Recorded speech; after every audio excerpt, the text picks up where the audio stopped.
Hello. So in today's video, I'm trying a couple of different things. I'm using my earbuds and with a microphone this time. Hopefully the sound will be better than just using my computer. And the other thing is that I'm jumping ahead a little bit. I kind of made a little plan of some things that I wanted to talk about. So in today's video, I'm going to talk about going back to basics and talking about food.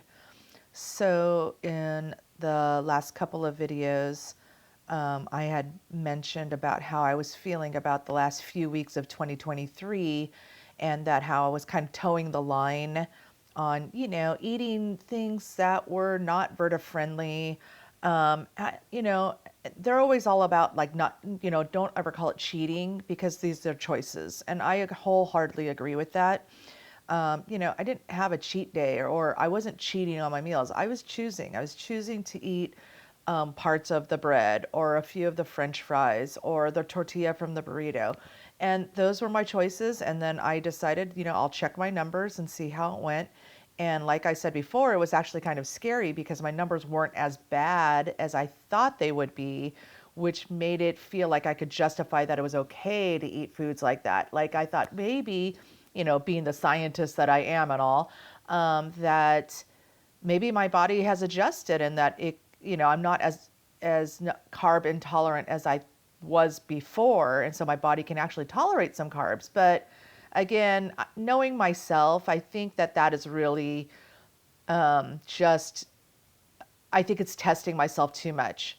I don't want to say no, blah, blah, blahs, whatever that blah, blah, blah is, because I think that's where people, especially me, kind of start thinking that's what I want.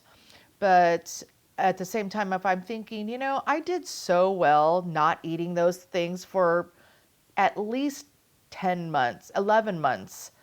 You know what I mean? So, like, I can do that. I can do this. And if I just happen to do it once in a while, so be it. I'm not going to kill myself over it.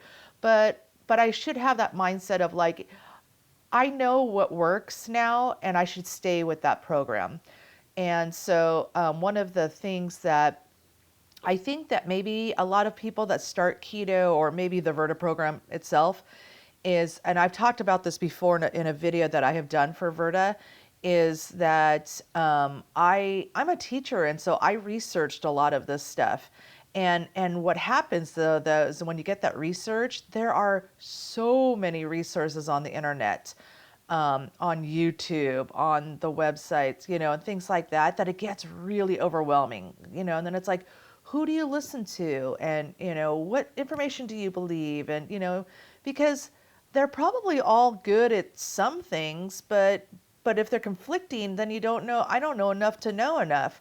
And so I stepped back from all of that when I first started keto, Verta, and I decided no more. I'm not going to do that anymore. I'm on this program and they've done the research and they have all this stuff. They may not have all the answers, or maybe, maybe they do, and I don't know, but I'm going to stick to the Verta plan. That was my thing. I decided that, I mean, especially now when I go back on these websites and stuff, it's like, oh, keto chocolate chip cookies or keto bread. That's a very big thing. Keto tortillas. And it's all these recipes that's going to help you replace the things that you're missing or that you're not eating anymore. And when you first start out, I highly recommend you stay away from all of that stuff.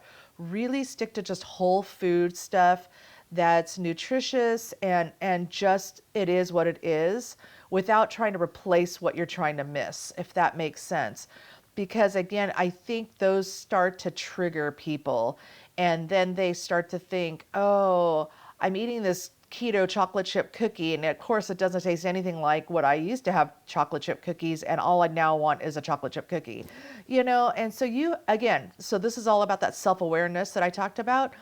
You have to be self-aware enough to know what you are going to most likely be like in real terms, and treat yourself with that kind of respect.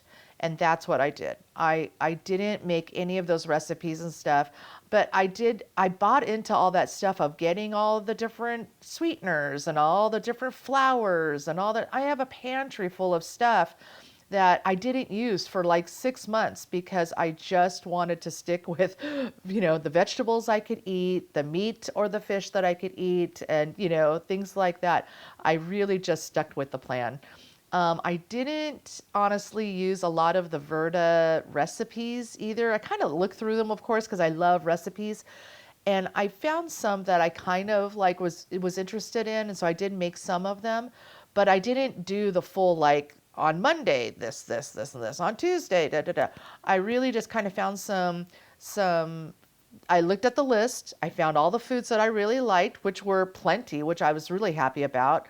I kind of crossed off the stuff I probably wouldn't eat, like I didn't like it before, so I just kind of crossed them off. And then when I went to the grocery store, I would just buy those in things and then just put stuff together. So it was like some sort of protein with some sort of veg and then, something else. And then that was good enough for me for months and months and months. And then after a while, yeah, because I tried to do the whole meal prepping thing too, where on Sundays I took the time and I cleaned out my refrigerator of all the things I didn't eat, or I froze whatever I didn't finish, and then I cleaned it all out. I went to the grocery store, which was a really big deal. Don't go to the grocery store if you have junk in your fridge, because once you come back from the grocery store, cleaning out that fridge is really difficult. So if you clean out your refrigerator first and it's pretty much empty with just the basics in there, then when you come back from the grocery store and you start, putting away things, it's so much easier. And so then I kind of just started thinking, okay, am I going to crock a chicken, or am I going to, bake chicken, or what am I going to have for work? Because I need to bring breakfast, lunch, and dinner to work because I work all day. And instead of eating breakfast at home, I just try to make stuff that I could have ready, and I take it all to school and I stay there all day. And so what I really found what that was good, and it was Verta friendly, that I did use their recipe for, and that it was quick and easy because I didn't even have to have I can't have it in my fridge still in like the casserole pot or whatever, and then I have to scoop it out and put it in the things. I don't have time for that in the morning. I don't make time for that in the morning. So I have to dish it all out and have it all prepared in little containers and then plop, plop, plop in my bag and I'm out the door. So I found that frittatas were great. And so I would make, I would saute a bunch of veggies. I would do the eggs with the heavy cream. And I would throw it in the oven and then I'd bake it. It'd come out. I divvied it up. I put them into little, containers, and I put that in the fridge. A lot of times I would eat one too, probably that day that I make it, because I kind of like fresh food too. But I had one for every single day that I worked, so that was perfect. Breakfast done. And other things that I did do, like intermittently, if I kind of got sick of the frittata or every other week or whatever it was, I did have hard-boiled eggs because I really do like hard-boiled eggs with some salt and a little bit of pepper. And so I would just have those and I'd put them in little baggies and I'd have 2 or 3, it depends, because if I eat the whole hard-boiled egg, then I only have 2. But if I only eat the egg whites and I throw the yolk away, which was this is how I grew up, so that's just what I do. So if I did that, then I put 3 in a little baggie. And again, I picked it up and I was out the door. So then for lunches, what I did was I would go to Sam's Club and I'd buy the big bag of salad, the pre-made salads, or I would get the big bag of the romaine, the heads of the romaines. I think there's probably 6 in a thing. And I would take that and go chop, chop, chop, chop, chop, put them in little different baggies, and then, or in like Tupperware thingies, and then whatever I wanted on that salad. So if it was chicken, I either got a rotisserie chicken from from Sam's Club, or if I made some chicken, chop, chop, chop, put it in, either on the salad itself, or if I really like hot meat on salads, so I would keep it separate in a glass bowl, and then I would heat it back up at school and then put it on my salad. And then I brought the whole bottle of ranch dressing with me because that was just easier. I plopped that, instead of divvying it out, I just took the whole thing with me. And then I would have chicken salads or, whatever kind of salads, if it was a meat, tuna, whatever it was. And so that was easy. And then I either try to mimic that for dinner as well, Or I always try to think like I really wanted something different for dinner because sometimes, having the same thing all week long twice is kind of boring. So I would try to either make a chili, a keto chili, or I would make something. So it was always something that I was very easy. I love the crock pot. So anything that I can make in the crock pot and just let it go, that's always easy because that's easier enough to divvy it up into some glass bowls. And then I would just take, so literally for my week, because I only work 4 days a week. So it's breakfast, lunch, and dinner. It was frittata, chicken salad or some sort of salad, and maybe chili. And then that's what I would take every day. Come home, clean up the dishes. Next day, same thing. I would just do the same thing for a whole week. Now, honestly, by the time Wednesday afternoon, Thursday came, I was getting kind of sick of my food. But was I willing to like try to make different foods to make a variety of it for the week? No. I just needed to make it so easy and simple. And then every once in a while on Thursday, since it's kind of my last day of the week, I would treat myself and I would go out to lunch with, some coworkers or something, and I would get like a salmon salad for lunch. And that was enough to keep me, but there's a place that we really like close to my school. And that was enough to satisfy me. And sometimes that was even enough to keep me full through dinner. So, yeah, every once in a while, I'll just treat myself, just and do that. And then I would save my lunch and my dinner for Thursday. I'd put it in the freezer and just save it for another time, just take it out and bring it to school. So, I mean, as far as food goes, okay, so that was pretty good. I think I was pretty good for the first 6 months, 7 months. And what I did with my coach that she never asked me to do, I just did it for myself. Again, self-awareness. This is what I did, was I did a food log, which I called a flog. And I took a picture of every single thing that I ate. Oh, and snacks too. So I would always carry a bag of nuts and I portioned them out, like whatever like, they tell you it's the thing of a palm of your hand. So I would, I think it was, I'm just going to guess, it was like, let's say 12 macadamia nuts in a little snack size bags, or 15 almonds in a little snack size bag, or maybe some mixed nuts or whatever it was. I had like little baggies that I would just throw in my backpack so that I had them. I didn't really eat too many snacks because I really wasn't hungry between lunch and dinner. But if I was in that habitual mode where it was like, oh, it's 3 o'clock, I should have a snack, then I would just grab that and just munch on a little bit. But I tried not to because I was very conscientious about what time I ate lunch because I wanted to make sure that I checked my blood work like 2 hours afterwards and not to, mess that up by eating again because then I'd have to wait another 2 hours and things. But anyways, so I did a food log and where I took photos of everything I ate, no matter what, whether it was something Verta-friendly or not Verta-friendly, or big portion or little portion, because I really wanted to stay true to myself to see like where I was at. And I used Google Keep and I wrote down everything. I wrote down my numbers. I wrote down my weight every day, my numbers.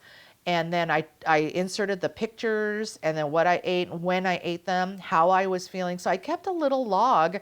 And I was pretty good about being consistent because I'm a very good starter at stuff and I'm not a very good finisher. I kind of like start something with a lot of enthusiasm and then I kind of lose interest after a while, but I was actually pretty good. There were some days where I kind of forgot and then I'd have to go back for a couple of days and look through my pictures and go, oh yeah, this is what I ate, blah, blah, blah. But I think that really kind of helped me to be accountable as well. I could see the progression of my food and the variety of my food as I was going through the months and the weeks. And I think my coach seemed like she was kind of interested in seeing it as well. I don't know if she was looking at it every day or not, but that was fine because it wasn't for her, it was for me. But she was more than welcome to look at them. I, invited her to the Google Keep. And so, yeah, that's what I would say with food. As far as the last thing I would think to talk about is going, now that I'm, rejuvenating myself, for the new year, is don't be afraid to go to restaurants. Check the menus. All the menus are online now. Most, there's 99% you're going to find a menu or some sort of thing online. And just check and see what do they have first. See what kind of food that, is available that could be a possibility for you to order. And if there really isn't anything you know that either because you don't like certain foods or it's not very Virta friendly or whatever, eat at home. I know it's kind of strange, but eat at home and get kind of full. And then when you go out to the restaurant with your friends or your family or whatever it is, then just get a side salad or something. And, maybe people will scoff or, like, oh, you're not eating. And just, you have to be true to yourself. Don't eat, unhealthy things for you, for them. That's not the whole point. It's for you.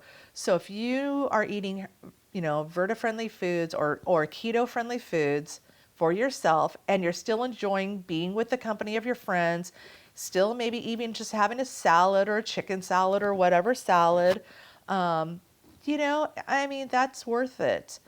But yeah, don't go and eat what they're having just because you feel pressured or because they're making you feel bad. That's not cool. If they're not being supportive of you, then you have to rethink your options and maybe decide not to go to restaurants with them anymore, and so my significant other, Larry, he's so good because at the very beginning he was very cognizant about not, if we went to a restaurant that had like free bread at the beginning or tortilla chips or whatnot, he would just tell them no. And because he thought it was really difficult for me. But I actually told him, you know what, don't worry about it. I'm okay. I'm not tempted at all. And so then he was like, okay. And then he would, of course, eat it. But I mean, yeah, to have that support system and for me to make the decision that it was okay for him to eat what he wanted was really empowering for me. I didn't feel like anybody was pressuring me to do it. It was all on me. So I really hope that helps for you too. And so yeah, my best advice for you, if you're just starting keto or if you need to rejuvenate like I do, go back to basics, go back to the whole foods, go back to plain, just simple, easy meals that are gonna fill you up. Go back to sour cream and cheese and heavy cream and casseroles, things like that, because they're very easy to make.